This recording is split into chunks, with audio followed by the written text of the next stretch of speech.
Rugrats on Nickelodeon is the first cartoon I ever remember really loving.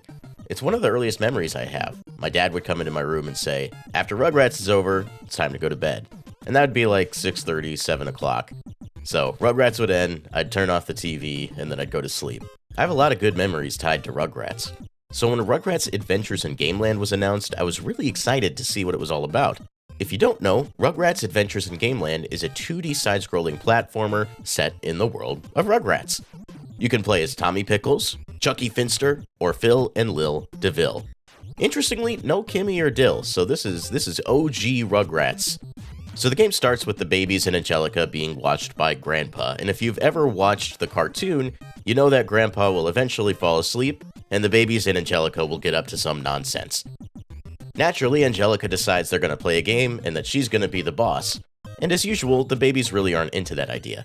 They see a commercial for Reptar the video game, and Tommy decides they're going to have to get that, but Chucky notes that they don't have any monies.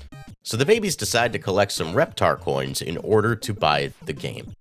In the very first level, you're in the living room, tasked with collecting Reptar coins in order to buy Reptar the video game. Right away, you're greeted by an incredible recreation of the Tommy Pickles household, complete with a screen dedicated to Grandpa being asleep. You even have to recline his chair for him, it's really funny. At this point, you learn that crawling is an ability, so you crawl under Grandpa's recliner in order to get to the end of the level. But crawling isn't the only thing that Tommy Pickles and friends can do. They can jump, they can ground pound, and they can pick up enemies and other items. In addition to their global moveset, the babies also have unique stats. Like Chucky, he can jump really high, he even flutters in the air for a little bit. Lil, she can hover in the air for a little bit. Phil is really good at picking things up quickly, and Tommy is your all-arounder. And if all of this is sounding familiar to you, then you're right. This gameplay model is based on Super Mario Bros. 2 USA, or Doki Doki Panic, but you know that story. Some babies are better at taking on certain levels than others. Like in this instance here, Phil wasn't able to make the jump on his own. Normally you'd have to go grab an ice block, jump on that, and then get to the platform. But for me, I was just able to pause, switch from Phil to Chucky, and then make the jump there. If you play on a harder difficulty, this option isn't available, but I actually found the game to be more fun being able to switch between babies on the fly. The babies all have their own independent health, which is marked by a classic Rugrats bottle. You can refill health by defeating enemies or collecting cookies. Cookies will not only refill your health, but act like a fairy in Ocarina of Time and refill your health when you run out. When you start switching babies, you'll notice that all of their health is independent, including the cookies they collect. So if you're a less skilled player and you're finding these levels to be a little too difficult, you can strategize which babies you use in order to maximize the amount of health that you've got. There's 6 total levels in this game. Yes, it is quite short. But hidden in each level is 4 Reptar coins as well as a boss battle. But you can't simply go from point A to point B just to fight the boss battle. First, you have to find Tommy's screwdriver. If you've watched the cartoon, you'll know that Tommy's trusty screwdriver is often how they get out of the playpen at the beginning of every episode. And that's exactly what happens here. You need Tommy's screwdriver in order to unlock the playpen that leads to the boss battles at the end of every level. And the bosses are all recognizable Rugrats characters if you've watched the show in its first few seasons. You have the gorilla that Reptar fights when Tommy and Chucky get locked inside of the shopping mall. You have Boppo, which Tommy gifts to Chucky until Chucky finds out that he's a clown, which he's afraid of. There's some great callbacks here, and that even extends to the regular enemies that you'll find throughout levels. The boss fights themselves are pretty well designed. In the case of the gorilla fight, you have to, in a very Super Mario Bros. 2 fashion, take the enemies he throws at you and throw them back at him. Then there's one of my favorite boss fights, Boppo, where you just have to bop him on the head. The boss fights are quick, to the point, but really fun. They're also accompanied by a really sick version of the Rugrats theme. And thanks to the way this game is designed, there's 2 different ways for you to experience that. There's the HD version, which looks like the cartoon, or, and in my opinion, the better way to play the game, there's the NES 8-bit version. And I say NES specifically because this is, in fact, an NES game.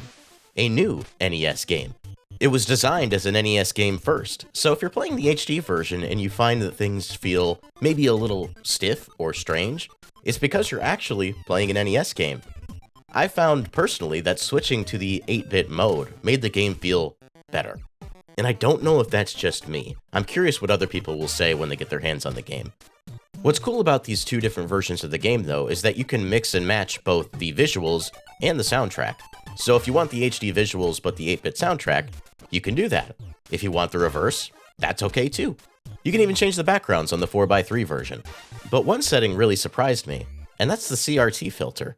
I've never played a game where a CRT filter really felt right to me.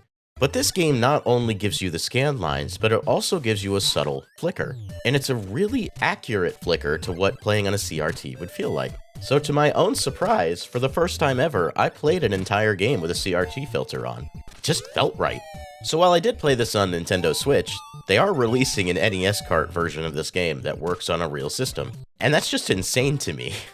The game also has local multiplayer, so you can play with another person if you like. Though to be honest, I didn't find this to be the most inviting experience. I found it to be a little frustrating, because some of the levels are vertical as well as horizontal, and whenever you meet the end of a screen, you move to the next screen. But in the case of co-op multiplayer, that applies to both players. So if one player happens to fall in a vertical scrolling section, both players get moved down to the screen below. That said, there are some maneuvers you can pull off together, such as being able to pick up and throw one another, which you can use to get to higher places, or you can even throw items to one another. Like in this shot here, I'm tossing items between me and my wife. Overall, I do think this game is best played as a single-player experience. As I said before, the game is quite short. There are 6 main levels that you play throughout the game, but that's fine.